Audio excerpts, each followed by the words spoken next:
Greetings. Welcome to Macka B's Whammy Eat Wednesdays. It's recipe time. Greetings. This vegan sushi is my choice, so I'm going to use wild rice. Most recipes, rice vinegar you'll find, but for my sushi, I'm going to use lime. Cook the rice as you normally would. Wild rice takes longer, so make it cook good. Add the lime and mix it around, then put it one side to cool down. The next stage. After that, you need a bamboo sushi mat. It helps, but if you haven't got that, you got to improvise with something you got. Put the bamboo mat down flat on a clean surface, tabletop. Put a Nori sheet on top. That's dried seaweed if you didn't know that.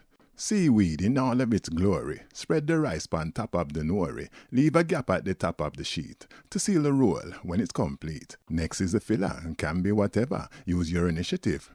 Be clever. I'm using avocado and cucumber, spring onions and sweet pepper. Cut them up. Put them together.